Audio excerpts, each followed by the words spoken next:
ఇద్దరు ఒకటే, మీ ఇద్దరు కలిసి రాష్ట్రాన్ని నాశనం చేస్తున్నారు అంట నేను. రైట్ మహేష్ గారు, ఒక్క సెకండ్.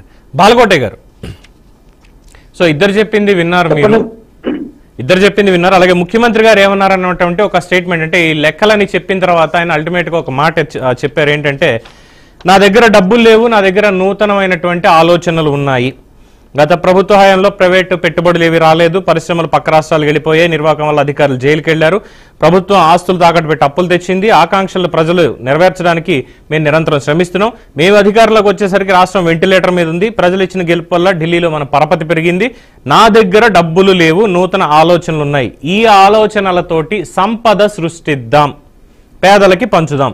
సంవత్సరానికి 33,000 కోట్ల రూపాయల పింఛన్లు ఇచ్చే ఏకైక రాష్ట్రం ఆంధ్రప్రదేశ్ మాత్రమే. ప్రభుత్వ ఉద్యోగులకు 1వ తేదీన జీతాలు ఇస్తున్నాం, 64.50 లక్షల మందికి 1వ తేదీన పింఛన్లు ఇస్తున్నాం, ఆడబిడ్డల భద్రతకు భరోసా ఇస్తున్నాం, ప్రజా సంక్షేమానికి ఈ ప్రభుత్వం కట్టుబడి ఉంది.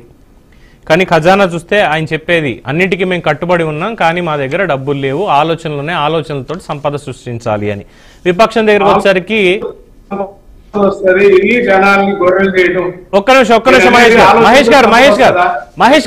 మహేష్ గారు ఒక్కసారి బాలకోటే గారు అభిప్రాయం తీసుకున్న తర్వాత మీరు మళ్ళీ దీని మీద మాట్లాడదురు. కానీ సో డబ్బులు లేవు కానీ అన్ని చేస్తాం, కలిసి కట్టుగా సంపద సృష్టిద్దాం అని చెప్పి ముఖ్యమంత్రి గారి స్టేట్మెంట్.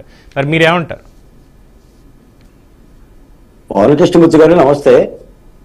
తన్నీరు నాగేశ్వరరావు గారికి, ఉమామహేశ్వరరావు గారికి కూడా ధన్యవాదాలు. పవన్ కృష్ణమూర్తి గారు, ఆంధ్రప్రదేశ్లో అప్పులున్న మాట యథార్థం. అది 14,09,74,6 లక్షల వెలస ఏదైనా అప్పు ఉంది. గత ప్రభుత్వం అప్పులు చేసిన మాట యథార్థం. దేనికి చేసింది, ఎలా చేసింది, ఈ అంశాలన్నీ మీరే చెప్తున్నారు. కాగు ఈ రోజే చెప్పడం కాదు, జగన్మోహన్ రెడ్డి గారు ముఖ్యమంత్రిగా ఉన్నప్పుడు కూడా కాగు చెప్పింది. అంటే వెరసి విభజిత ఆంధ్రప్రదేశ్ 16,000 కోట్ల రూపాయలతో వచ్చిన ఆంధ్రప్రదేశ్లో ఇప్పుడు ముఖ్యమంత్రి గారు చెప్పినట్టుగానే 9,74,000 కోట్ల రూపాయల అప్పు తేలింది. అప్పుల్లో ఉన్నాం, అప్పులతో కాపురం చేస్తున్నాం, అప్పులతో సంసారం చేస్తున్నాం అన్నది యథార్థం. దీనికి సిగ్గుపడాల్సిన పని కూడా ఏం లేదు. అది సాక్షాత్తు ప్రభుత్వాలే చెప్తున్న మాట. జగన్మోహన్ రెడ్డి గారు కూడా అప్పు లేదని చెప్పాల, కాకపోతే అప్పు అంత లేదు, ఇంతే ఉందని చెప్పిండు. 14 లక్షల కోట్ల రూపాయలు. ఇప్పుడు తన్నీరు నాగేశ్వరరావు గారు కూడా మేము అప్పు చేయలేదని చెప్పలేడు, చేశారు అప్పు. అయితే 14 లక్షలు చేయలేదు, 6 లక్షలు 7 లక్షలు అని చెప్తున్నారు. వెరసి ఇప్పుడు ఏమైందంటే, ఇప్పుడు కూటమి ప్రభుత్వం కానీ ముఖ్యమంత్రి గారు చెప్తున్న మాట ఏంటంటే, ఈ అప్పుల నుంచి బయటపడే మార్గం అన్వేషించాలి, ఆదాయం సమకూర్చాలి, ఆదాయం రాబట్టాలి, కాబట్టే నాకు ఆలోచనలు ఉన్నాయి, ఆ దిశగా అడుగులేస్తున్నారని ఆయన చెప్తున్నాడు. నేను ఒక మాట చెప్తానండి, ఇప్పుడు ఒకళ్ళు చేసేది కాదు సార్. మీరు ఒక మాట ఉన్నారు, కేంద్ర ప్రభుత్వం ఏం చేస్తుంది అని. కేంద్ర ప్రభుత్వం ఏమీ చేయదండి, ఎందుకంటే ఇది ఫెడరల్ సిస్టమ్. రాష్ట్రాలకు ప్రభుత్వాలు ఉంటాయి, రాష్ట్రాలకు ఆదాయ మార్గాలు ఉంటాయి. నీ ఆదాయ మార్గాలను నువ్వు కాపాడుకోవాలి, మన ఇంటిని మనం చక్కదిద్దుకోవాలి. కేంద్ర ప్రభుత్వం అప్పు చేస్తే వాడని డబ్బులు ఇవ్వడం. నేను సంక్షేమ పథకాలు ఇవి పెట్టేసుకున్నాను, నేను ప్రజలకు ఇంత ఇస్తానన్నాను కాబట్టి మీరు ఇవ్వమంటే వాళ్ళు ఏమి ఇవ్వరు.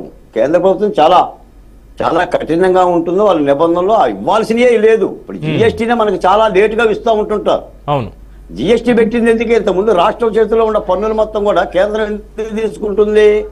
మొత్తం ఆర్థిక వ్యవస్థను మొత్తం కూడా కేంద్రం తన గుప్పెట్లో పెట్టుకుంది, మనం వెళ్ళి అడుక్కోవాలి.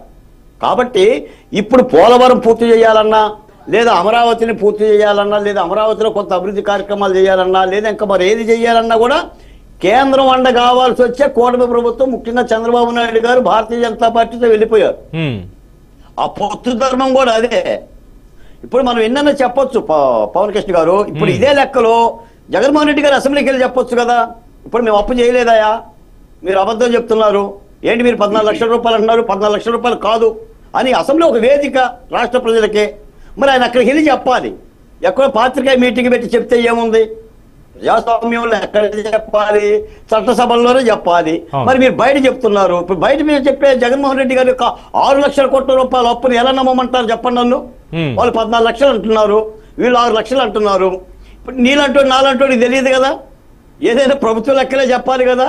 ఇప్పుడు ఉమా గారు చెప్తారా, నాగేశ్వరరావు గారు చెప్తారా, బాలకోట చెప్తారా? అసెంబ్లీలో మీరు వెళ్ళి చెప్పండి. ఆయన అసెంబ్లీకి పోవడంలా పోను అని అన్నాడు. ఎలా తేలుతుంది?